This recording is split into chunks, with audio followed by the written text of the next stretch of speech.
हे friends, स्वागत है आप सभी का movie stock movie explain channel पे, जिस पर आज मैं रीकैप करने वाली हूँ ब्रिंग हर बैक मूवी को। तो चलिए अब आपका टाइम बिल्कुल भी ना वेस्ट करते हुए शुरू करते हैं इस वीडियो को, वो भी स्पॉइलर वार्निंग के साथ। लेकिन उससे पहले मेरी एक छोटी सी रिक्वेस्ट, वीडियो को लाइक, शेयर और चैनल को सब्सक्राइब करने की।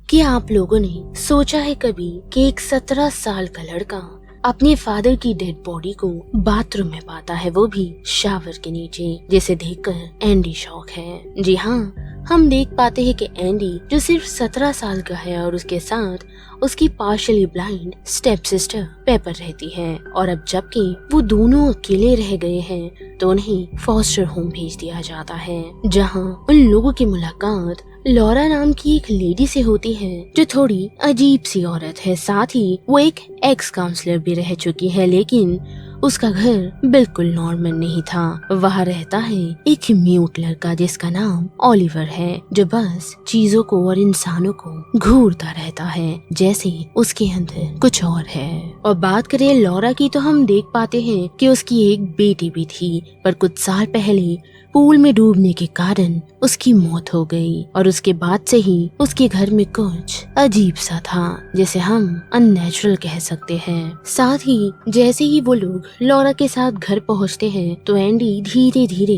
कुछ चीजें नोटिस करने लगता है, जैसे कि लॉरा एंडी से ज्यादा पाइपर को प्यार करती है और उसे पुश करने लगती है कि वो अपनी मेंटल स्टेट पे डाउट करे। और जब एंडी ने बोला कि वो पाइपर का गार्डियनशिप चाहता है, तभी से लॉरा ने उसका दिमाग तोड़ना शुरू कर दिया, और ये तो सिर्फ शुरुआत थी, क्योंकि हम देख पाते हैं कि लॉरा एंडी के फादर की बॉडी से उनकी फ्यूनरल के दिन कुछ बाल तोड़ लेती है, एंडी को ये कहते हुए कि मरने के बाद भी डेड बॉडी में सोल रह जाती है। साथ ही वो एंडी को अपने फादर को किस करने के लिए कहती है, जो सुनकर एंडी हैरान हो जाता है और वो ऐसा कुछ नहीं करता, लेकिन उसकी बातों से वो हैरान रह जाता है और कंफ्यूज भी। साथ ही उन दोनों को शांत करने के लिए लॉरा उन्हें ड्रिंक ऑफर करती है, जो पीकर पाइपर तो पास आउट हो जाती है, लेकिन एंडी अपनी दिल की बात लॉरा से शेयर करता है। वो बताता है कि उसके पापा उसके प्रति अच्छा व्यवहार नहीं रखते थे, उसे डांटते थे, मारते थे, पर पाइपर को वो हमेशा प्यार किया करते थे। जो सुनकर हम नोटिस कर पाते हैं कि एंडी के दिल में रिसेंटमेंट था, दर्द था और शायद थोड़ा सा गिल्ट। वो कह तो गया, लेकिन उसकी आंखों में एक छुपा हुआ स्टॉर्म हम देख पाते हैं। लॉरा चुप थी, फिर उसने धीरे से कहा कि वो उसे ये सब कुछ दे सकती है, लेकिन सिर्फ एक बार कैथी उसे मॉम कहकर बुलाए। जो वो कह तो रही है, लेकिन उसकी बातों में हम एक ऑब्सेशन देख पाते हैं, मानो जैसे उसके दिल में कुछ डार्क है। अगली सुबह हम देख पाते हैं कि एंडी ने सोचा शायद ओलिवर से वो दोस्ती करे, जैसे चीजें और बेहतर हो सकती है। उसने उसके लिए कैंटलॉप काटा, एक हल्का सा जेस्चर, एक नॉर्मल सी बॉन्डिंग के लिए, लेकिन ओलिवर ने फ्रूट नहीं चाहा। उसने नाइफ उठाया और उसे चबाना शुरू कर दिया। हाँ, वही नाइफ जिससे एंडी ने फ्रूट काटा था। एंडी घबरा गया, कुछ तो ठीक नहीं था। उसने सोचा हेल्प के लिए वो उसे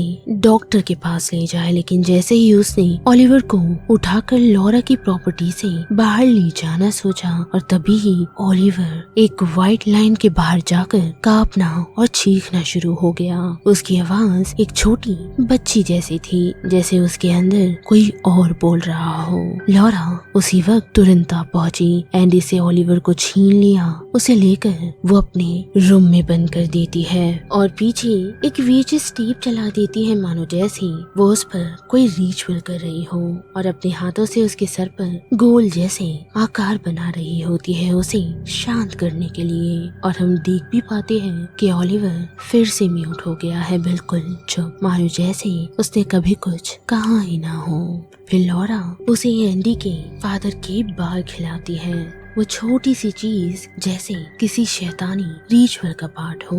उसी रात एंडी ने सोचा थोड़ा नॉर्मल हो जाए। वो शावर लेने की कोशिश करता है, लेकिन पानी के नीचे खड़े होते ही उसे ओलिवर नजर आता है, जिसका चेहरा उसे उसकी पापा जैसा लग रहा था और उस हेलुसिनेशन में उस घोस्टली फिगर ने सिर्फ ये बात बोली, "She'll die in the rain", जो सुनकर मानो एंडी की सांसें रुक गई हो। साथ ही उसी शौक के चलते वो स्लिप होकर गिर जाता है और साथ ही बेहोश भी हो जाता है, जिसके बाद एंडी को हॉस्पिटल ले जाया जाता है। और जब एंडी हॉस्पिटल में रिकवर हो रहा होता है तब लॉरा ने अपना असली प्लान शुरू कर दिया था। वो पाइपर को ले जाती है घर के एक पुराने पैडलॉक्ड शेड की तरफ, जहाँ अंदर एक काफी बड़ा फ्रीजर था और फ्रीजर को खोलते ही हम उसके अंदर लॉरा की बेटी कैथी की लाश देख पाते हैं और उसकी अपनी बेटी जिसकी सड़ी गली बॉडी कितने सालों से लॉरा ने वही छुपा कर रखी है। जिसके बाद लॉरा अपनी बेटी की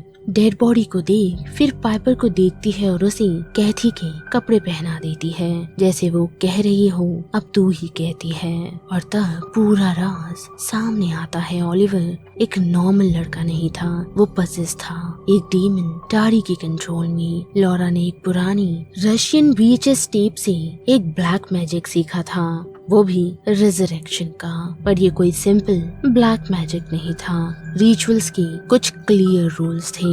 जिसकी रूह वापस लाना है उसकी लाश एक पजेस्ड होस्ट यानी कि ओलिवर को खिलाई जाती है। वो डीमन उस बॉडी को अंदर से डाइजेस्ट करता है और फिर उस सोल को रिगार्गेट करता है, मतलब उल्टी करता है। सोल ट्रांसफर होती है एक नए इंसान के अंदर, लेकिन सिर्फ तब जब उसकी डेथ भी बिल्कुल सेम तरीके से हो जैसे ओरिजिनल इंसान की हुई हो। यानी कि कैथी की मौत पूल में डूबने के कारण हुई थी, तो पाइपर को भी बारिश के दिन पूल में डुबाकर मारने का प्लान है। तभी कैथी की रूह उस पे आ जाएगी। लॉरा ने सब प्लान कर लिया था, ओलिवर रेडी था, कैथी की डेड बॉडी भी रेडी थी। पाइपर अब बस एक पॉन बन गई थी। पर बस एक प्रॉब्लम थी, तारी यानी कि वो डीमन भूखा हो रहा था और वो ज्यादा देर तक कंट्रोल में रहने वाला नहीं। वही हम देख पाते हैं कि एंडी रिकवर होकर घर लौट आता है, पर घर वैसा नहीं था जैसे उसने छोड़ा था, कुछ और ही बदल गया था। लॉरा वो उसके रूम में थी,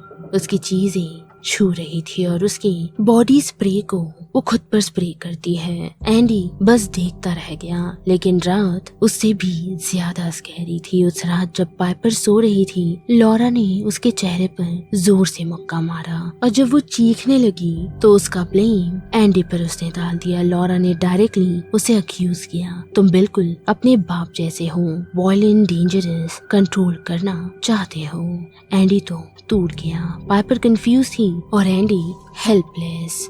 घर की हवा कुछ और ही कह रही थी, जैसे वॉल्स के अंदर भी झूठ घूम रहा हो। एक गुस्से से भरी लड़ाई के बाद एंडी घर छोड़कर चला गया, पर लॉरा के लिए ये परफेक्ट था। वो चाहती भी यही थी। उसने पाइपर को ले जाके उसके गोल बॉल प्रैक्टिस में ड्रॉप कर दिया ताकि पाइपर घर से दूर रहे और वो रिचुअल की फाइनल तैयारी कर सके। जी हाँ, शैतान के लिए उसने घर को रेडी करना शुरू कर दिया था जो ओलिवर के अंदर था, और शेड में कैथी की लाश अब भी उस मोमेंट के इंतजार में जब कोई जिंदा इंसान उसकी जगह ले सके। तारी जो ओलिवर के अंदर छुपा हुआ डीमन था, अब वो भूख से पागल हो रहा था। ओलिवर कंट्रोल से बाहर निकल गया। घर की चीजों को उसने तोड़ फोड़ दिया, चीजें काटने लगा, सोफा, फर्नीचर और अपने ही हाथों को।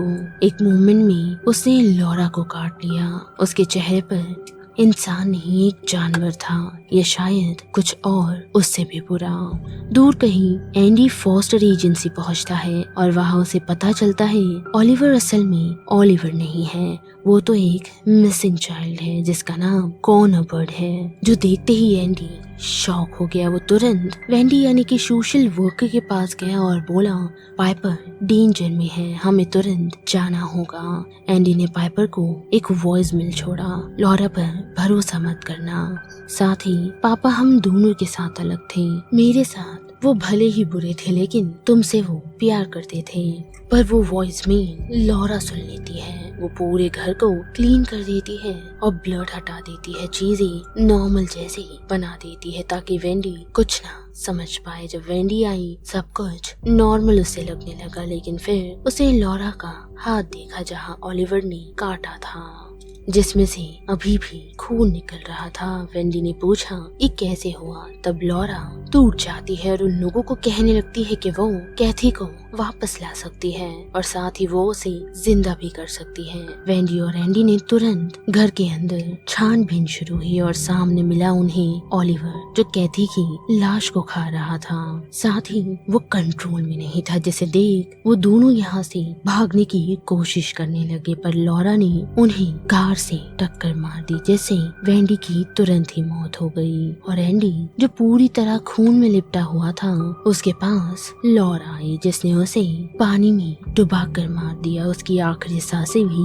बारिश के शोर के साथ कहीं खो गई। जिसके बाद लॉरा ने पाइपर को गोल्ड बॉल से उठाया और सीधा घर ले आई।